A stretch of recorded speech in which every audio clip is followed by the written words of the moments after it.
It's not very often you get to see three Model 3s next to each other, is it? So I thought this is a perfect opportunity to give you an idea of the differences between the Standard Range Plus, the Long Range and the Performance.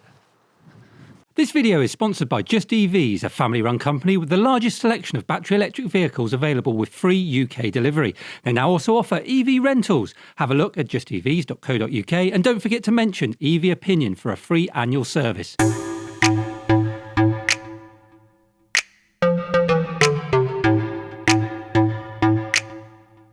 When you walk around these cars, there's very little to tell them apart. There's some subtle differences, but essentially they all look exactly the same.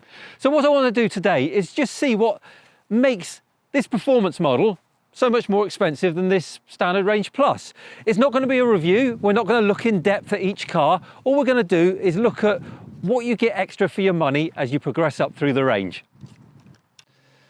So let's start off with the black and white figures, the numbers that make the difference between these three cars, and then we'll start looking at some of the more subtle differences. So we've got to begin with the Standard Range Plus. It's got a battery of 50 kilowatt hours. The Long Range has 79.5 kilowatt hours, so does the Performance. And the motors that drive these cars, well, in the Standard Range Plus, it's got rear-wheel drive only, so it's one motor in that car. That's 202 kilowatts. In the Long Range and the Performance, these are both dual motor. In the Long Range, the rear motor is 188 kilowatts and the front 147.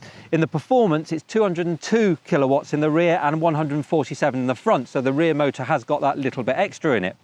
Speed-wise, your Standard Range Plus will do 140 miles an hour, as will the Long Range, but the Performance 162 miles an hour, which is absolutely ridiculous. You need a track to get anywhere near that, but yeah, that's good bragging rights, isn't it, in the pub. 0 to 60, Standard Range Plus 5.3, Long Range 4.4, and the Performance 3.2. I don't think any of those are to be sniffed at. 5.3 seconds to 60, I think is still very, very respectable. Range-wise, Standard Range Plus is 254 miles, the Long Range 348 miles, and the Performance 329 miles. They're all WLTP. You could take a little bit off of that, but if you reckon 200, 300, and just under or just over 300 for the Performance, you won't be far wrong. Cost-wise, now these are UK prices today. We all know Tesla like to change their prices every so often.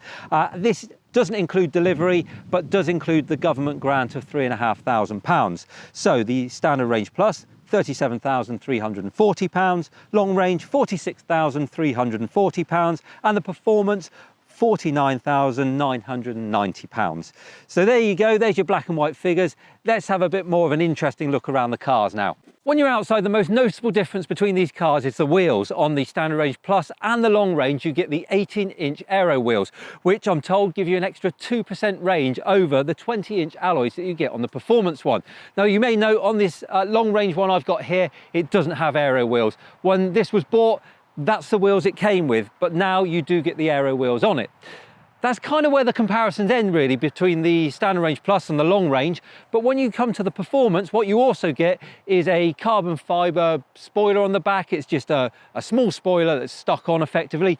You get uprated brakes, lowered suspension, and you get track mode in there.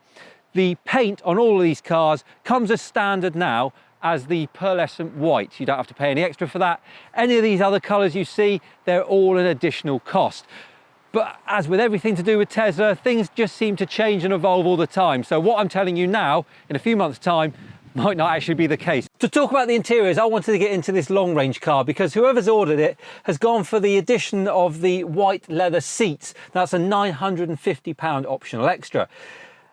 On first viewing of them, I didn't really like them. I thought they were a little bit garish, maybe a bit much for somebody like me, but having been in all three of these cars, I keep jumping in and out of each one to get some different details to pass on to you.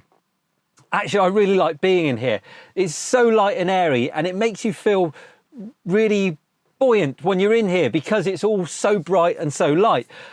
I'm warming to these, I have to say. That said, how good they'd be with my kids in here, knowing that even though they're told not to eat in the car, I'm always pulling sweet wrappers out and crumbs out of the stitching of the seats. So I believe they wipe up quite well, but they are still very, very bright white. Anyway, that's enough about the seats. So The rest of the range, it comes with either a partial premium or the full premium interior.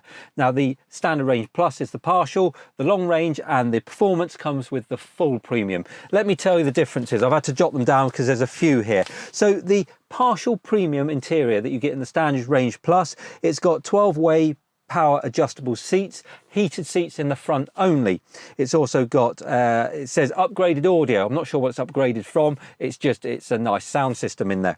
In the center console, you get 2 USB ports in the front and 2 in the back, and you also get docking for 2 phones. Now that's under this top part of this shiny black plastic thing that you get in the middle, which I've spoken about before, I don't really like.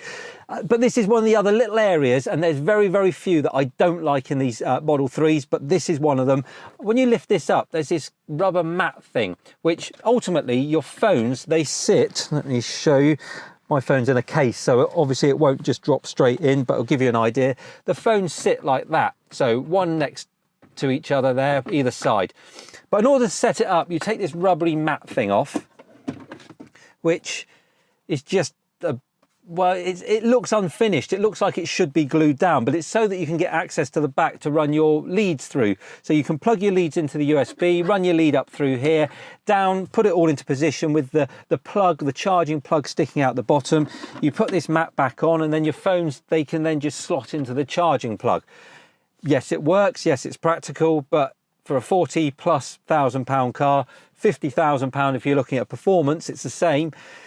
I don't think that's good enough. I think that needs to be much neater, much better thought out, but that's what's in here. And when we move on then to the performance and the long range, we get that full premium interior. And in that full premium interior, we get the same seats, but we also get heated seats in the back as well. You get a premium audio system, which has got 14 speakers, 2 amps and a sub. So the sound, yes, it is very good in there.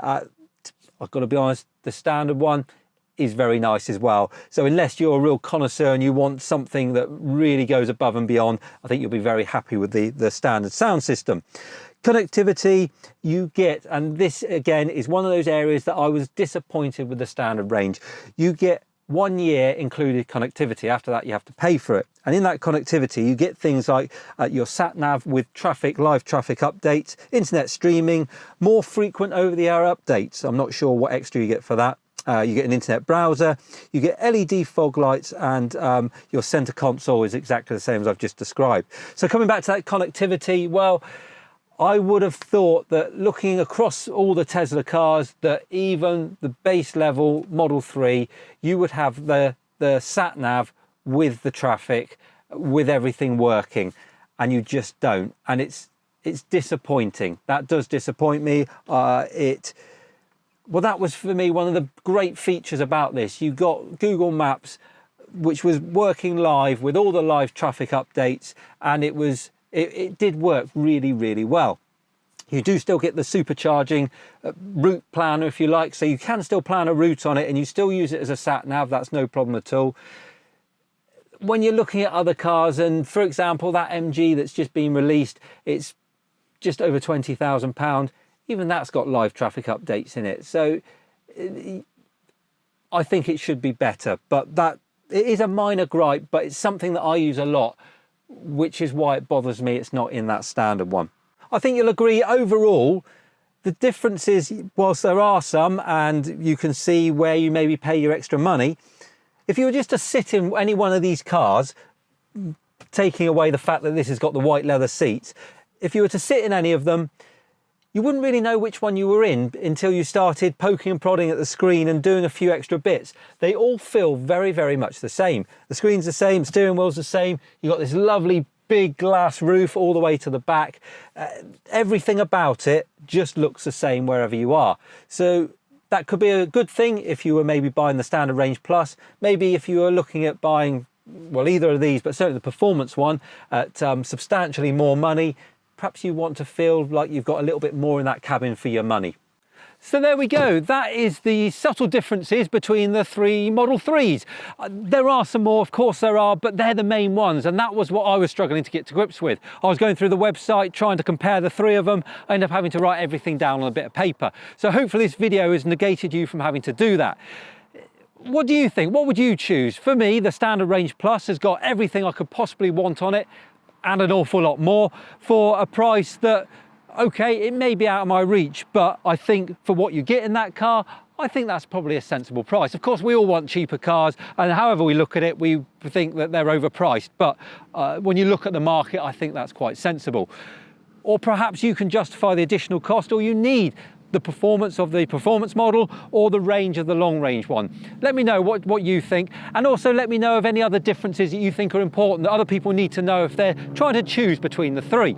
But that's it for today. Hopefully you've enjoyed it. If you have, remember to like and share. If you're not doing so already, subscribe to the channel. And if you want to have a look at some more content, you can find me on Instagram and Twitter at EV Opinion. Until next time, you take care. All the best.